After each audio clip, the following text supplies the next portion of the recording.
Magandang Aksaya morning po sa inyong lahat. This is Charimar Flores po, ang inyong licensed broker. So, andito naman na tayo sa panibagong araw po. So, bagong project naman po yung ipapakita ko po sa inyo. Ngayon po ay nandito tayo sa phase 3 po ng Aksaya. Actually, sold out na po ito. So, ang binibenta na po natin ay sa phase 4 po, which is located po sa Barangay Aguila, San Jose, Batangas po. So, 600 meters lang po yung project na phase 4 po sa GP Laurel Highway. Itong bahay po na nakikita nyo po ngayon ay si Adeline po. Isang single attached na bahay na merong sariling parking. Tapos, bare finish naman po yung bahay na to. Ang lot area po nito ay 90 square meters po ang minimum kapag inner unit po. Kapag corner naman ay mas malaki po. Ang floor area nito ay 40 square meters po siya, So, ito yung pinaka-facade niya, May bricks tayo na accent sa pinakaharapan. So, may mga 1 meter pa po tayo na sa harap mula dito sa bricks sa harap. So, ito naman yung parking area natin. So, ito yung pinaka-bungad, magiging living area. So, bare finish po siya, So, ibig sabihin, as is po nitong nakikita nyo, ganyan yung actual na turnover. Wala siyang tiles, walang paint sa walls, walang bedroom partition. Ayan. So, wala rin po siyang kisame po. Kumbaga, kayo na po yung magpapaayos sa loob po. So, ang kagandahan lang nito, kung ano yung tiles na gusto nyong ilagay, kung ano yung paint na gusto nyong ilagay sa loob, ay mako-customize nyo po. So, kayo po yung masusunod kapag ganito po yung bare po yung kukunin yung bahay. So, ang kagandahan sa bahay na to, kita nyo naman kung yung nakikita nyo yung mga bintana natin ay napakalaki, So, ito yung magiging dining area nyo. Yan. Tapos yun yung CR. Sarado lang yung CR, di natin makikita ng personal, Pero may tiles na po yung CR natin din, So, ayan, isang CR lang po ito. So, ito yun naman yung kitchen area natin kapag i-turn over. Pero mapapalaki pa po natin ito dito sa bandang likod. Mamaya, papakita ko po. So, ito po yung bedroom natin. So, provision po ito ng 2 bedroom, So, per bedroom po ay tigda 2 bintana po siya. Yan po yung magiging partition nila. Ayan. So, isasarado po niyan hanggang dyan. So, napaka-maaliwalas ng dating ng bahay na to kasi napakalalaki ng bintana. So, if ever ipa-extend nyo po, pwede nyo po isagad dyan sa wall na yan. Kaya lang po, maglalagay po kayo ng sarili nyo yung wall, Kasi hindi po pwedeng diretso dikit po. So, ayan. So, napakamura lang po ng bahay na to. So, kayang-kaya po. So, ipa-flash ko po dito yung yung sample computation natin na True Bank at saka True Pag-ibig po para magkaroon po kayo ng idea kung magkano ba yung price po. Pero subject for change pa rin po yun, Depende po kung kailan po kayo kukuha po. Kasi pag property kasi nagtataas po talaga. So ito yung part sa likod, bali meron pa po siyang space. So ayan, yun yung magiging boundary nito. So Adeline din po yung katalikuran nyo po. So, dito sa likod, pwedeng magpa-extend ng kitchen. Dito sa bandang right side, ayan. Dito sa right side na to, pwedeng kitchen. Tapos, doon naman sa kabilang side, pwede pong service area nyo po. Ayan, dito sa side na to, service area. Tapos, ito yung sinasabi ko, kapag nagpa-extend po kayo ng bedroom, papalakihan nyo po. Pwede pong isagad dito sa kabilang property. Pero, magkakaroon ng sariling wall po kayo. Hindi po pwedeng ididikit. So, ayan. So, napakamura lang po ng property na to. By the way, panoorin nyo po itong specs at saka perspective ng Adeline House po.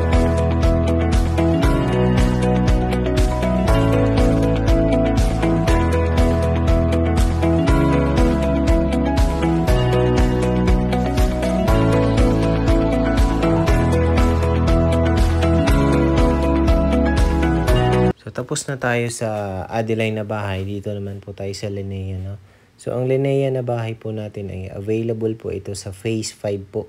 So, wala na po tayo nito sa mga naunang phase po natin. So, kung interesado po kayo sa bahay na to, ay mag-message po kayo agad. So ang Linea na bahay po ay may minimum lot area na 100 square meters para sa inner unit. Tapos ang floor area naman po niya ay nasa 77.25 square meters. Again, bare finish lang din po yung bahay na to, no. So kung ano yung nakikita nyo po dito sa video na to, ay ganito po yung turnover natin. Ang kagandahan nito ay pwede nyong magawa sa bahay na to kung ano man yung tiles na gusto nyong ilagay, kung ano man yung paint na gusto nyong ilagay. So, napakaganda ng Linea na bahay na to. Pansin nyo, ang lalaki ng mga bintana. So, at saka maraming bintana. Tapos, meron pa siyang bintana rin sa paakyat ng hagdan. Ayan. So, na proper ventilation po talaga, no? Tapos, may sliding door pa po. So, itong sliding door, pwedeng maging access ito sa future expansion natin sa lote sa gilid po. So, dito sa side, sa ilalim ng hagdan, pwede nyo pa pong i-maximize ito. Pwede kayong gumawa ng modular cabinets dito sa baba para po ma-maximize nyo yung space at mayroon pa kayong mga enough storage area po. Ano? So, ito yung magiging living area natin. Ano? Ayan. Tapos, ito yung CR sa baba. By the way, dalawa yung CR. Isa sa baba, isa sa taas. So, ito yung actual turnover na po ng CR natin. Ayan. So, ito naman yung area or space para sa kitchen po natin. So, napakaluwag po, no? So, pwede kang maglagay ng mga modular cabinets dito.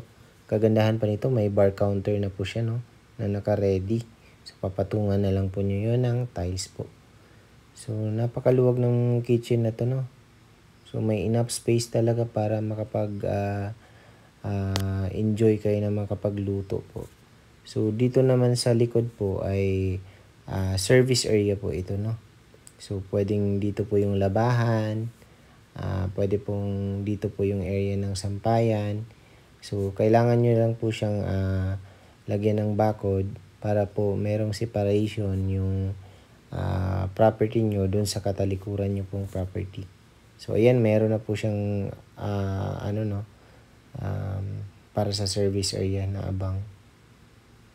Ayan. So, ang Linea na bahay po ay pwede pa po natin itong gawing 4 bedrooms, no? Pero sa turnover po natin, provision po siya ng 3 bedrooms. Pero sa 100 square meter na lote, pwede siya maging 4 bedrooms. So, kapag corner po, mas malaki po yung magiging lote niya, more than 100 square meters. So, sa Linea po, kasya po ang dalawang sasakyan na pahaba po yung magiging parking nyo, no, sa 100 square meter na lote. Pero kung corner po ay pwede po ang 3 or mahigit pa na sasakyan ang ilalagay. Alright, so sa taas naman po tayo. So merong glass, no, pagkaakyat ng hagdan. So by the way, yung hagdan po natin ay semento po. Tapos lalagyan po yan ng wood sa steps po. Ayan. So, nakabakal na po yung railings natin, ano. So, pwede nyo pa itong gawan ng design actually. Yung railings nyo, pwede nyo lagyan ng wood para mas maganda yung magiging accent niya. Kumbaga, malalagyan siya ng design pa. So, ayan, dito na tayo sa taas, ano. So, yung area po na to, sa pagkakit ng hagdan, ay may space pa po, no. So, pwede pa po itong area for cabinets or storage po. Ayan. So, ito yung CR naman. So, almost same lang po yung CR na ito, no, sa baba. So, actual turnover din po ito. So, ito yung area sa second floor, yung provision para sa 3 bedroom na mga kwarto po, ay, no. So, pwede po itong maging expand. Pwede po tayong mag-expand. Gawin nating 4 bedrooms tapos magkaroon ng balcony. So, yun naman yung usual na ginagawa ng mga buyers natin sa mga Linea na nakukuha nilang bahay, no? Para ma-maximize pa po yung space. So, ang bahay po na to ay 2.7 po yung price dito sa sa San Jose, Batangas. So, ang magiging monthly po ay nasa 10,000 po yung magiging monthly down payment. Ipa-flash ko na rin po dito yung computation para makita nyo po yung magiging breakdown po natin. Pero yung price po natin ay possible po magkaroon tayo ng changes over time. Depende po kung anong buwan na po ba yung nakita nyo po yung video na to. Kasi ang property po habang natagal ay pataas ng pataas. So nag-a-appreciate po always ang property natin. So ayan. Kaya kung gusto nyo naman po ng mga corner na unit po makakuha dito, ay meron pa po tayo sa phase 5 po. Kaya lang po kailangan nyo pong mabilis na mag-comply ng mga requirements na kailangan para po mauna po kayo sa mga units na preferred nyo po. So currently ay meron pa po tayong sa ngayon po kasi hindi naman po sabay-sabay inopen. So meron tayong 138 square meters na lote, meron ding 142. Merong 153 kaya lang nakuha na po. So by the way, yan yung clubhouse natin, yung tinuro ko kanina. So yan yung magiging clubhouse. Pero yan po ay sa phase 3 po tayo kasi ngayon. So wala na po kasi tayong available dito. Ang binibenta na lang natin ay sa phase 5 po. So ang phase 5 naman po ay in terms sa location po, 300 meters away lang po siya mula sa GP Laurel Highway po. So napakalapit po talaga. By the way po, panoorin nyo po yung specs at saka architect's perspective ng Linea House po.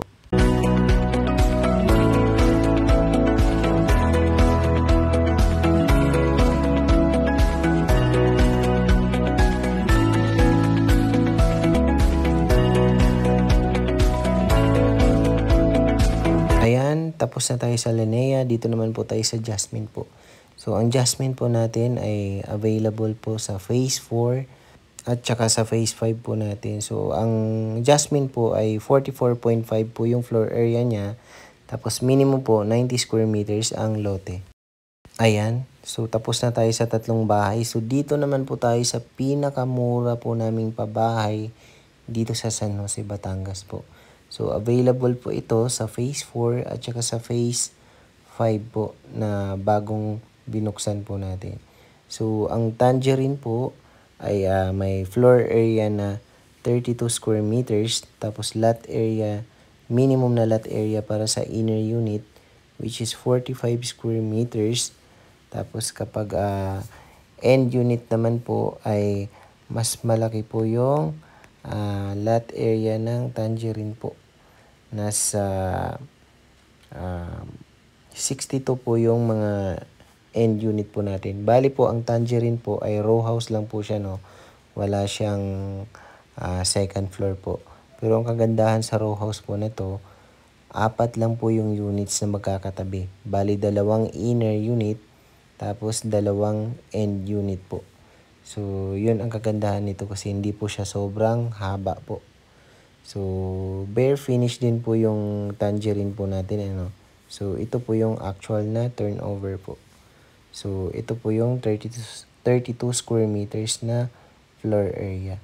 So, provision po ito ng 1 bedroom, pero pwede nyo naman gawing 2 bedroom po. Kaya lang po, baka masasacrifice yung living area nyo po kung gagawin nyo po siyang 2 bedroom. Kaya ang pinaka-advisable po ay 1 bedroom only po.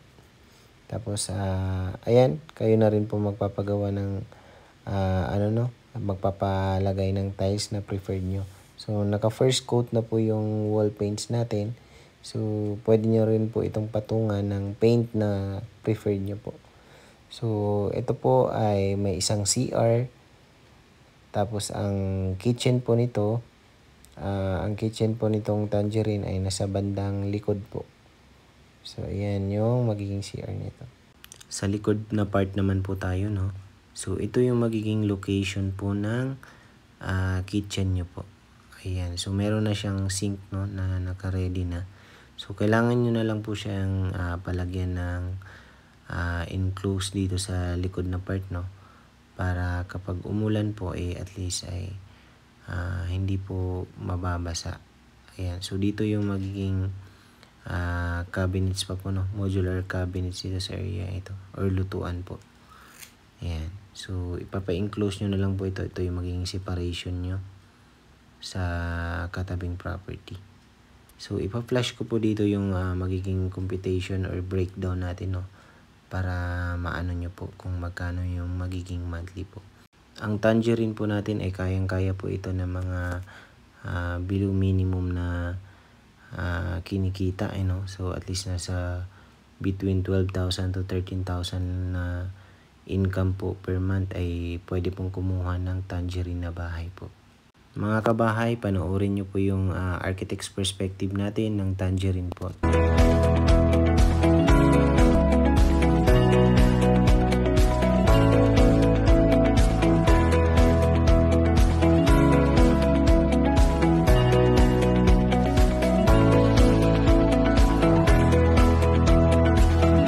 Mga kabahay, meron po tayong short video po ng Green Meadows Residences Phase 5 po. Ay, no, panoorin po natin ito para magkaroon po kayo ng idea kung ano ba yung kabuuan ng magiging development at saka kung ano ba yung entrances natin, yung mga facade at kung ano po ba yung mga amenities na meron po na ilalagay doon sa mismong Phase 5 po.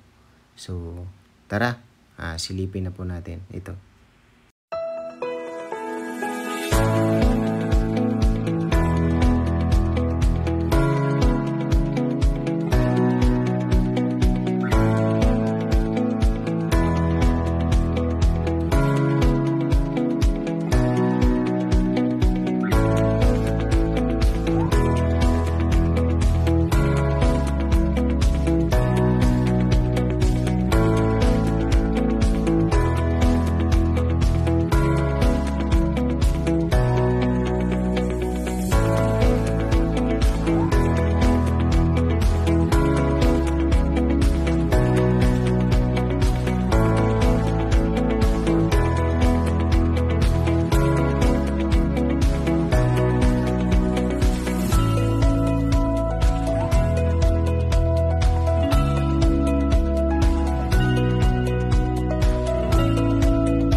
Ayun mga kabahay, hanggang dito na lang po yung video natin, no, about sa San Jose project. Pero bago ko po makalimutan, meron din po tayong project sa Santo Tomas, Batangas at saka Tanawan, Batangas po. So, 3 location po yan. Pero marami na po yan, nakailang phase na po yung mga projects na yan. So, kung gusto nyo naman po sa Cavite area, meron po tayong project doon sa Naik, Cavite at saka yung pinakabagong bubuksan na project po which is sa General Trias, Cavite. Kung interesado ka sa mga bahay na nandito sa video po natin, ay mag-message po kayo sa aking Viber at saka WhatsApp na number na 0975-576-0927 po. Mas okay po na mag-direct message po kayo sa aking number para mabigyan po kayo ng detailed computation po. Pero kung interesado din po kayo, pwede kayo mag-comment dito para malaman ko po kung ano yung mga gusto nyo po. Yun lamang po. Maraming salamat po ulit. So kung bago ka pa lang sa channel natin, nakikiusap po ako, mag-subscribe ka na para mas ma-update po natin. Mas ma-update ka pa sa lahat ng mga videos na future na i-upload po natin sa channel na to. So yun lang po. Maraming salamat po ulit. God bless at mag-iingat po kayong lahat.